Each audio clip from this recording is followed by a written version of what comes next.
Hello guys, good evening, how are you. आशा करते हैं बेहतर होंगे आप लोग। और मैं विपिन सर आप लोगों का एक बार फिर से अपने इस स्मार्ट स्टडी चैनल पर स्वागत करता हूं।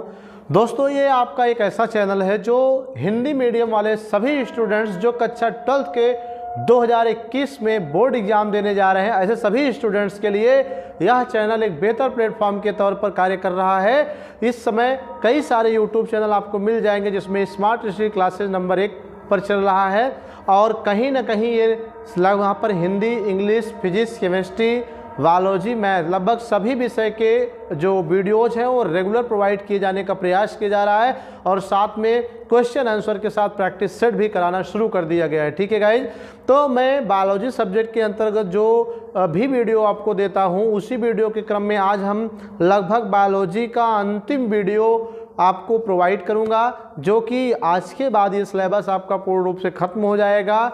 ठीक है, और इसी सिलेबस के बाद अब हम आगे और भी आपको chapter wise important question answer कराएंगे और साथ में प्रैक्टिस सेट भी सॉल्व कराने का प्रयास करेंगे ताकि आपकी तैयारी बेहतर से बेहतर हो सके। दोस्तों, अभी तक जो भी वीडियो आपको दिया उस वीडियो से जो भी टॉपिक्स आपने पढ़ा, कवर किया या नोट्स बनाया है, उसी से टॉपिक से संबंधित जो जिस टाइप के क्वेश्चन एग्जाम में आते हैं उसी टाइप पे आंसर को हम डिस्कस करेंगे ब्लैक बोर्ड पे चैप्टर वाइज। लेकिन अभी हमारा यह वीडियो आज के इस बायोलॉजी सब्जेक्ट का अंतिम जो चैप्टर है जैव विविधता एवं संरक्षण, इसका जो एट लास्ट पॉइंट पे हम लोग आज अध्ययन करेंगे। उसके बाद फिर हम नेक्स्ट वीडियो से प्रैक्टिस सेट वगैरह सॉल्व कराने का प्रयास करेंगे। ठीक है। हेलो स्टूडेंट्स, तो आप सभी के लिए गुड न्यूज़ है क्योंकि अनअकैडमी आप सभी के लिए लेकर है student Unacademy ascent. Unacademy ascent का मतलब student all India championship test है जो कि क्लास 6 से लेकर क्लास 12 के स्टूडेंट्स के लिए है और ये 10 जनवरी को होगा और आप टेस्ट देकर इस स्कॉलरशिप्स भी जीत सकते हो 5 लाख रुपए तक के। और कैसे आप फ्री ऑफ कॉस्ट एनरोल कर सकते हो ये भी मैं आपको बताने वाला हूँ स्टूडेंट्स। ओके, हेलो स्टूडेंट्स, तो आप नीचे डिस्क्रिप्शन में जो लिंक है उन पर क्लिक करोगे तो आपको ये पेज शो होने लगेगा। तो स्टूडेंट आप जैसे ही नीचे आओगे तो एनरोल फॉर फ्री पर क्लिक कर देना बच्चों। आप क्लास 11th में हो या 12th में हो तो मैं 12th पर क्लिक करता हूँ बच्चों। तो यहाँ पर आपको एनरोल का ऑप्शन दिखाई दे रहा है। तो बच्चों अगर आपको जैसे आप एनरोल पर क्लिक करते हो और आपसे बच्चों आगे प्रोमो कोड पूछा जाता है तो वहाँ प्रोमो कोड में बच्चों आपको ध्यान रखना है स्मार्ट स्टडी क्लासेस जरूर डालना है, स्मार्ट स्टडी क्लासेस, और बिल्कुल भी गैप मत करना स्मार्ट स्टडी क्लासेस में, तभी आप इस टेस्ट को फ्री ऑफ कॉस्ट दे पाओगे। और अगर आप पहले से ही हो तो बच्चों बस आपको एनरोल पर क्लिक कर देना है और आपका एनरोल्ड हो जाएगा और आप आसानी से 10 जनवरी को टेस्ट दे सकते हो। तो आइए देखते हैं आज का हमारा टॉपिक क्या है दोस्तों। तो मैंने आपको कहा कि आज का हमारा जो टॉपिक है बेटा सब्जेक्ट बायोलॉजी के स्टूडेंट क्लास जैव विविधता एवं संरक्षण, जो कि अंतिम चैप्टर लास्ट चैप्टर है बायोलॉजी क्लास 12 के स्टूडेंट्स के लिए। तो उसी के अंतर्गत हम लास्ट हेडिंग की भी डिस्कशन करेंगे। ठीक है, और यह क्लास 12 के स्टूडेंट्स के लिए है। अब जो बात करेंगे यहाँ पर हमारी जो इम्पोर्टेंट हेडिंग है, वेरी इंपॉर्टेंट क्वेश्चन है हॉट स्पॉट। तो आज हम इसमें हॉट स्पॉट की चर्चा करेंगे कि what do mean about hot spot. तो ये हॉट स्पॉट क्या होता है, इसे हिंदी में तप्त स्थल कहते हैं। क्या कहते हैं? तप्त स्थल। पेपर में दोनों नाम से पूछा जा सकता है, हॉट स्पॉट क्या है ये भी पूछा जा सकता है और तप्त स्थल किसे कहते हैं इस नाम से भी पूछा जा सकता है। ठीक है, तो दोनों नाम से पूछा जा सकता है, इसलिए आपको दोनों नाम पर ध्यान देना होगा। हॉट स्पॉट, ठीक है, हॉट स्पॉट का मतलब तप्त स्थल होता है। ठीक है, ये है क्या हॉट स्पॉट, इसका बायोलॉजी से क्या रिलेटेड है। ठीक है, तो आइए देखते हैं कि हॉट स्पॉट क्या होता है। ठीक है, तो पृथ्वी पर स्थित वह क्षेत्र, यानी एक चीज क्लियर हो गया। ठीक है, ये बात तो क्लियर हो गई। हॉट स्पॉट यानी तप्त स्थल क्या है, एक प्रकार का क्षेत्र है, एक प्रकार का स्थल है। ठीक है, एक प्रकार का क्षेत्र है, स्थल है। और कैसा स्थल है? वह स्थल जहां पर जाति समृद्धि जो होती है, जाति समृद्धि अधिक होती है, अर्थात विभिन्न प्रकार के जंतुओं की जो जातियां हैं उनका डेवलपमेंट, उनका जो पॉपुलेशन होता है वो अधिक से अधिक होता है। ठीक है, तथा कुछ ऐसी भी जातियां होती हैं ऐसे स्थानों पर जो कहीं और नहीं पाई जाती हैं। ठीक है, विशिष्ट प्रकार की जातियां भी ऐसे स्थानों पर पाई जाती हैं। तो ऐसे स्थल को हॉट स्पॉट अर्थात तप्त स्थल कहते हैं गाइस। ठीक है, तो आपको रटना नहीं है, थोड़ा सा क्लियर करना है हॉट स्पॉट।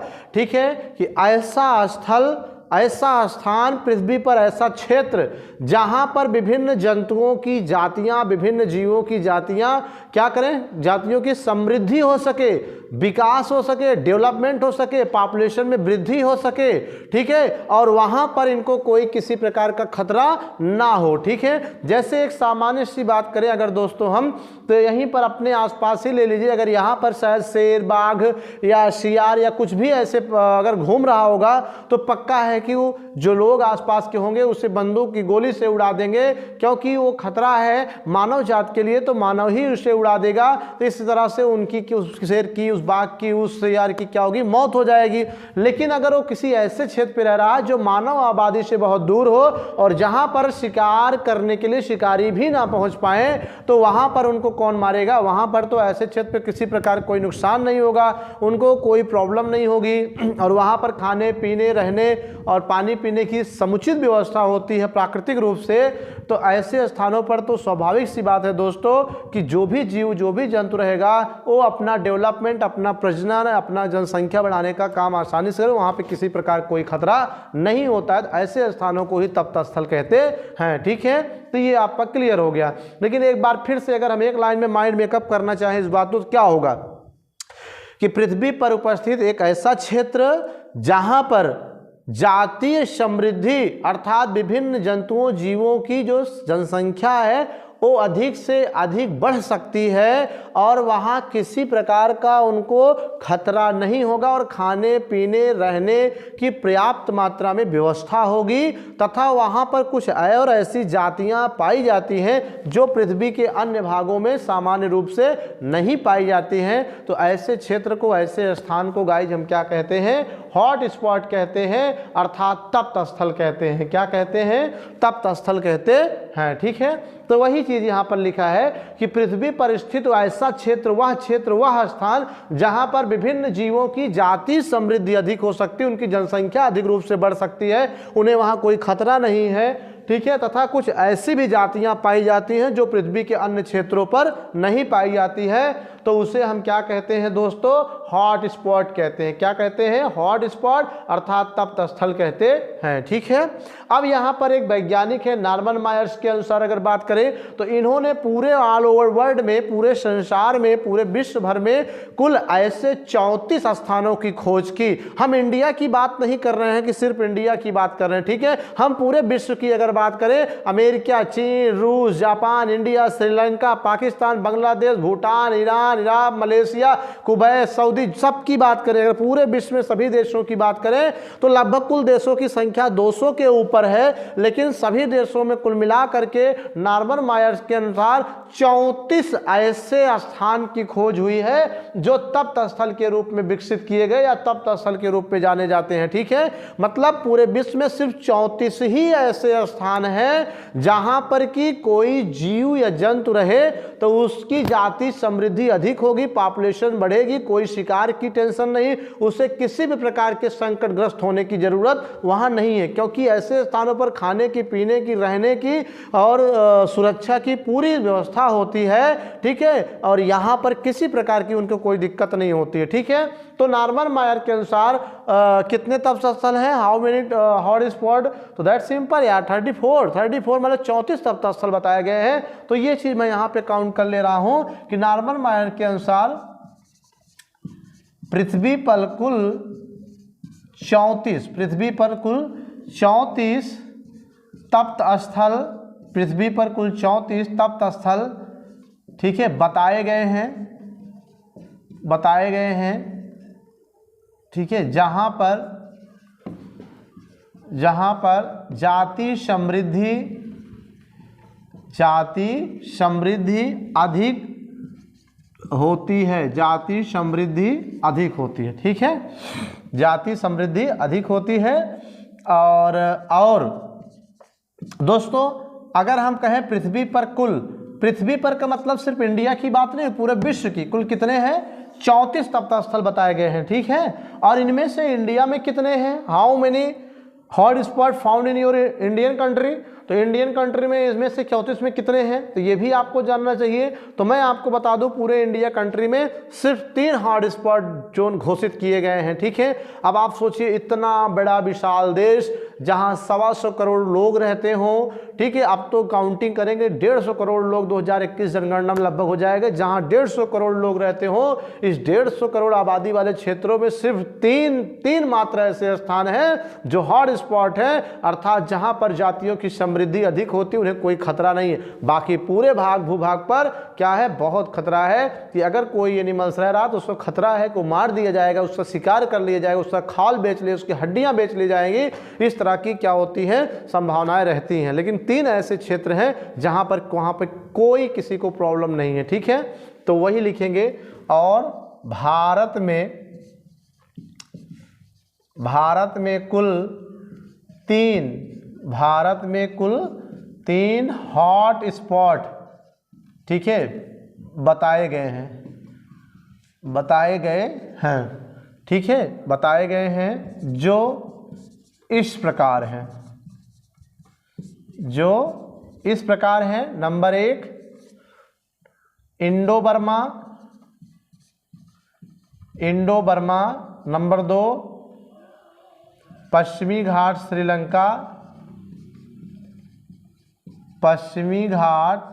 श्रीलंका, ठीक है, नंबर 2 हो गया। आप यहाँ पे जगह नहीं है, हम यहाँ लिख दे रहे हैं सी। तीसरे की बात करें हम, ठीक है, 2 हो गया है।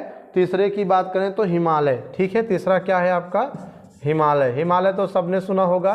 वहाँ पर आपने सुना होगा कि हिमालय पर्वत पर विशिष्ट प्रकार की औषधियाँ, जड़ी बूटियाँ, पेड़ पौधे भी रहते हैं जो पृथ्वी के अन्य भूभाग पर नहीं पाए जाते हैं, ठीक है। हिमालय अपने आप में बहुत खास है, बहुत अजूबा एक तरह से कह लीजिए है, क्योंकि वहाँ पे जो जंतु, जो जीव, जो वनस्पतियाँ होती हैं वो पृथ्वी के अन्य भूभाग पर नहीं होते हैं। और हिमालय पे रहने वाले वनस्पतियों, जीव जंतुओं को किसी प्रकार की कोई संकट या किसी प्रकार कोई शिकार करने की संभावना नहीं होती है। इसलिए हिमालय को भी हॉट स्पॉट जोन के रूप में क्या किया गया है, भारत में घोषित किया गया है, ठीक है। तो इस तरह से पूरे विश्व में 34 हॉट स्पॉट, और उसमें से भारत में कुल 3 हॉट स्पॉट बनाए गए हैं, जिसमें पहला है इंडो बर्मा, दूसरा है पश्चिमी घाट श्रीलंका, और तीसरा है हिमालय, ठीक है। तो इस तरह से ये 3 हॉट स्पॉट क्या किए गए हैं, जोन भारत के डेवलप किए गए हैं या भारत में पाए जाते हैं या घोषित किए गए, जाने जाते हैं, ठीक है गाइस। तो ये आपका कंप्लीट हो गया हॉट स्पॉट, क्लियर। दोस्तों हॉट स्पॉट टॉपिक भी पेपर के लिए बहुत इंपॉर्टेंट है, उतना ही इंपॉर्टेंट है जितना अन्य क्वेश्चन एग्जाम के लिए इंपॉर्टेंट है, ठीक है। तो बहुत लंबा नहीं आता है, 2 नंबर टिप्पणी पूछेगा, लेकिन आपको बहुत रटना नहीं है। हॉट स्पॉट आपको यहाँ पर मैंने क्लियर करा दिया है, आई होप अच्छे से समझ में आ गया होगा। अब हम चलते हैं नेक्स्ट टॉपिक की ओर, जिसका नाम है आरडीबी। दोस्तों पिछले वीडियो मैंने आरडीबी बताने का, समझाने का प्रयास किया था, बताया भी था, लेकिन कुछ बच्चों का कमेंट था कि सर इसे फिर से समझाया जाए, तो मैं इसे फिर से थोड़ा सा एक्सप्लेन कर रहा हूँ। और ये भी वेरी मोस्ट इम्पॉर्टेंट क्वेश्चन है पेपर के लिए, ठीक है, वेरी मोस्ट इम्पॉर्टेंट है क्वेश्चन, ठीक है। पेपर के लिए क्या है बेटा, बहुत इंपॉर्टेंट क्वेश्चन है, ओके, समझ में आया। पेपर के लिए क्या है, बहुत इंपॉर्टेंट क्वेश्चन है। तो ऐसी स्थिति में जो है क्या कहते हैं, ये आरडीबी आज यहाँ पे हम फिर से डिस्कस करेंगे, ठीक है। आइए देखते हैं आरडीबी क्या है। दोस्तों first of all we know about the RBD का फुल फॉर्म क्या होता है, ठीक है। हम आरबीडी के फुल फॉर्म के बारे में जानेंगे।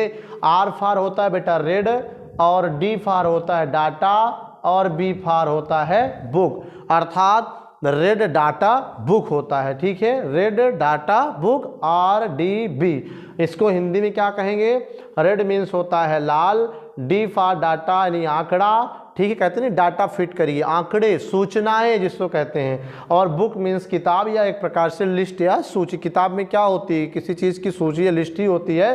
तो आरडीबी का full form red data book, Hindi में से लाल आंकड़े, किताब या सूची कहते हैं दोस्तों, ठीक है। अब आप समझ गए होंगे, इससे भी ज़्यादा रटना नहीं, थोड़ा सा सेंस क्लियर करिए। देखिए सूची या किताब मतलब ऐसी सूची या ऐसी किताब जिसमें लाल आंकड़े दर्ज हों। लाल आंकड़े का मतलब रेड किसे घोषित किया जाता है? जो संकटग्रस्त प्राणी हैं, ठीक है, जो संकटग्रस्त प्राणी हैं पृथ्वी पर, जो विलुप्ति के कगार पे पहुंच चुके हैं, जिनकी संख्या इतनी कम हो गई है कि अगर उन्हें संरक्षण ना किया जाए तो वो कुछ ही समय में पृथ्वी से पूर्ण रूप से गायब हो जाएंगे, तो उन्हें संकटग्रस्त जीव कहते हैं। और ऐसे जीवों की सूचना WCU वर्ल्ड कंजर्वेशन यूनियन जो है, ठीक है, ये WCU जो है ये क्या किया, ऐसे जीवों की सूचना को एक किताब में आंकड़ाबद्ध कर दिया, एक किताब में लिखकर उसे संरक्षित कर दिया कि ये संकटग्रस्त हैं, इनको संरक्षण प्रदान किया जाए हर देशों में, नहीं तो आने वाले समय में पृथ्वी से विलुप्त हो जाएंगी, जिसके कारण जैव विविधता पर खतरा बन रहेगा। तो उसी किताब को हम क्या कहते हैं? लाल आंकड़े किताब कहते हैं, अर्थात RDB कहते हैं, ठीक है। तो आइए देखते हैं, यहाँ लिखा भी है विश्व संरक्षण संघ ने, ठीक है, विश्व संरक्षण संघ वर्ल्ड कंजर्वेशन यूनियन, जिसे अब वर्तमान में क्या कहते हैं? इसे वर्तमान में नाम बदलकर अंतर्राष्ट्रीय प्राकृतिक संरक्षण संघ कहते हैं, अंतर्राष्ट्रीय प्राकृतिक संरक्षण संघ कहते हैं। इन्होंने क्या किया कि विश्व भर में उन जातियों एवं उपजातियों को सम्मिलित किया, ठीक है, जो विलोपन के खतरे से गुजर रही हैं, ठीक है। इसका मतलब कि जो विश्व संरक्षण संघ है, अंतर्राष्ट्रीय स्तर पर एक ऐसी टीम है, एक ऐसी संस्था है, ठीक है, जो पूरे विश्व में खतरे के निशान पे, विलुप्ति के कगार पे, संकटग्रस्त श्रेणी में क्या है, पहुंच चुकी हुई जंतु हैं, उनको संरक्षित करने का क्या किया, एक बुक तैयार किया, एक लिस्ट तैयार की है, ठीक है। तो वही चीज़ यहाँ कह रहा है कि विश्व संरक्षण संघ ने विश्व भर में उन जातियों, उन उपजातियों को सम्मिलित किया जो विलोपन के खतरे से गुजर रही हैं। तो ऐसे आंकड़े को, ऐसे आंकड़े वाली सूची या किताब को क्या कहते हैं? RDB कहते हैं। क्या कहते हैं? RDB कहते हैं। और इसका मुख्यालय स्विट्जरलैंड में है, ठीक है।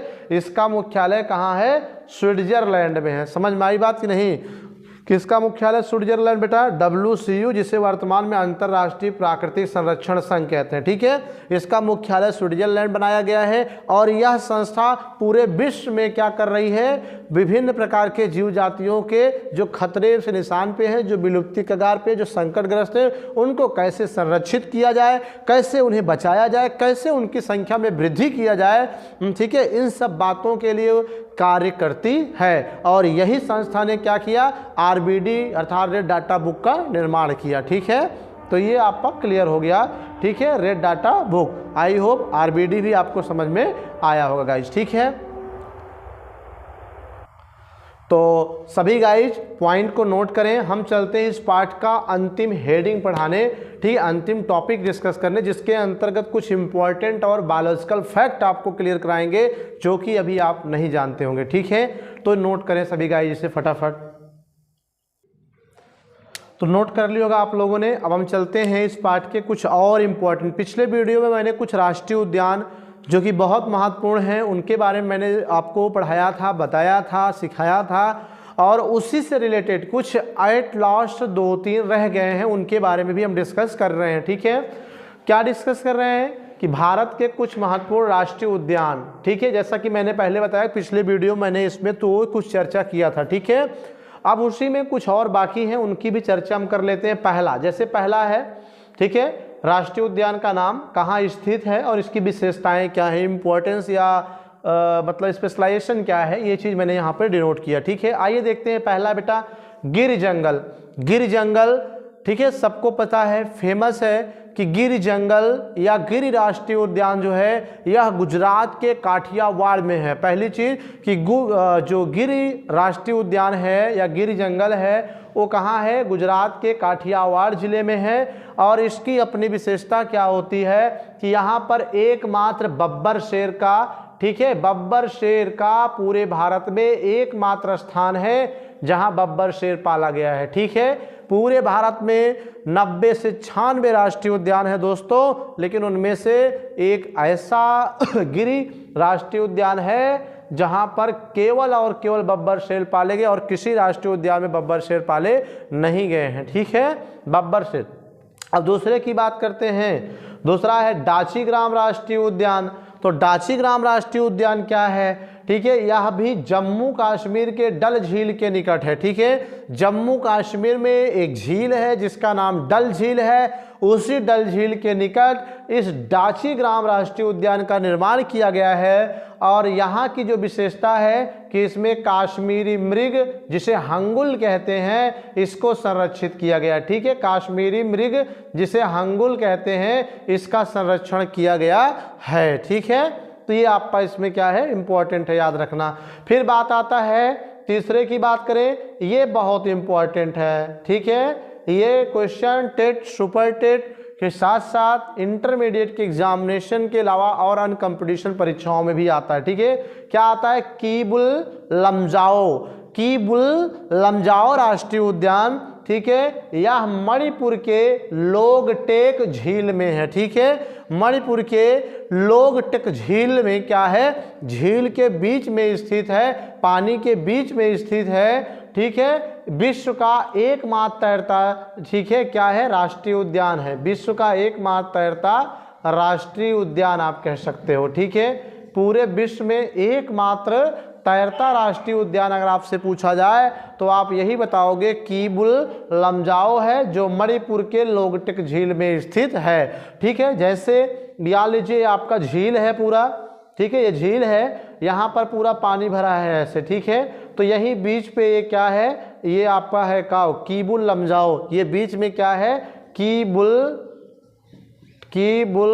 लमजाओ, ये यहाँ पर ऐसे स्थित है। दरअसल यहाँ पर ये खाद, मिट्टी और अन्य कैल्शियम मैग्नीशियम लवण के बीच में जमा हो जाने के कारण इस स्थल का निर्माण हुआ है। ठीक है, और पानी के बीच में है, इसलिए तैरता राष्ट्रीय उद्यान के नाम से जाना जाता है। और विश्व का एकमात्र अपने आप में इस तरह का ये क्या है, राष्ट्रीय उद्यान है। ठीक है, ये क्लियर हुआ। अब चौथे की बात करते हैं। चौथा है कियोला देवी घाना पक्षी राष्ट्रीय उद्यान। शायद इसे मैंने पिछले टॉपिक में क्लियर कराया था, लेकिन एक बार फिर से हम लोग देख लेते हैं।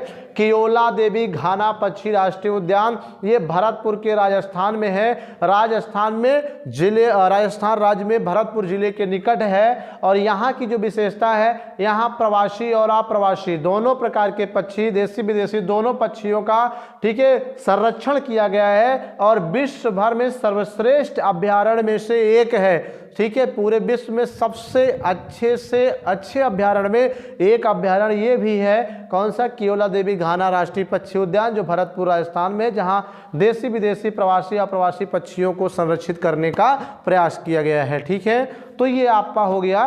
ठीक है, अब ये भी खत्म। अब लास्ट का कुछ 2-3 और इम्पोर्टेंट टॉपिक, उसके बाद ये पूरा वीडियो, पूरा चैप्टर, पूरा बायोलॉजी का सिलेबस एंड, इन्हें आप नोट करें। चलते हैं नेक्स्ट टॉपिक की ओर। ठीक है, तो आइए देखते हैं। अब जो एट लास्ट दोस्तों वह समय हुआ, वह समय आ गया जब हम सिलेबस पूरा करने की बात कर रहे थे। ठीक है, तो लगभग आपका सिलेबस ये पूरा हो गया।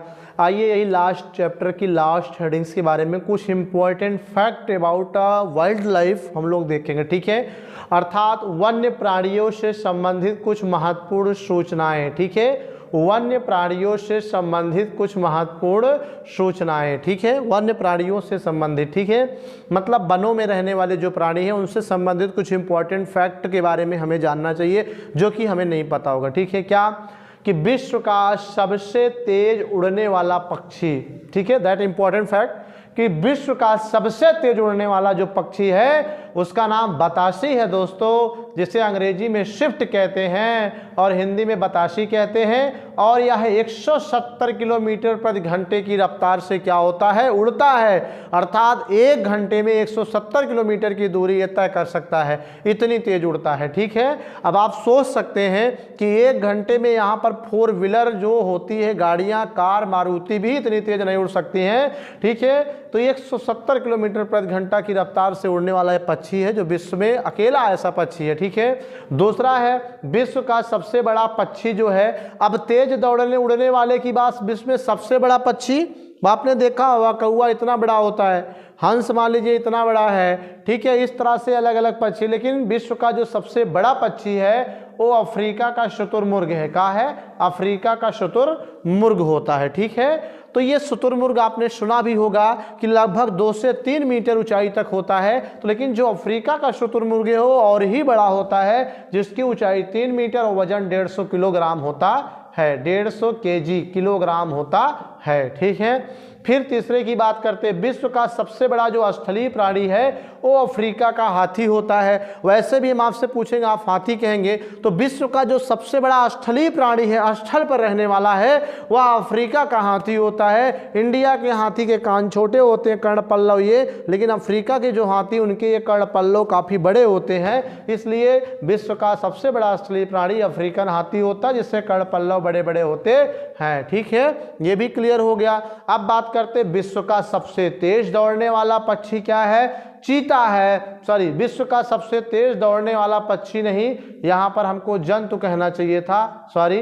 विश्व का सबसे तेज दौड़ने वाला जंतु चीता है, जो लगभग 70 से 115 किलोमीटर प्रति घंटे की रफ्तार से दौड़ता है, ठीक है। अर्थात 1 घंटे में 115 किलोमीटर की दूरी तय कर सकता है ये। लेकिन भारत में हाल ही में इसका क्या हो गया है? विलोप हो गया है। ये अब भारत में क्या है? नहीं पाया जाता है, विलुप्त हो गया है, ठीक है। लेकिन फिर भी इसकी जो चाल है 70 से 115 किलोमीटर प्रति घंटे की रफ्तार से होती है, ठीक है। फिर बात करते हैं हाथनी की, ठीक है। हाथियों के झुंड का, जैसे जब हाथी झुंड में चलती हैं जंगल से निकलकर कहीं भी, तो उसमें 2, 4, 6 नहीं बल्कि 10-20 हाथी रहती हैं। तो उस हाथियों के झुंड का जो अगवा होता है, अगवा का मतलब जो सबसे आगे वाली हाथी है वह एक हथनी होती है, अर्थात फीमेल जो होती है वो सबसे आगे होती है, बाकी सब पीछे पीछे क्या होते हैं? दौड़ने का कार्य करते हैं, ठीक है।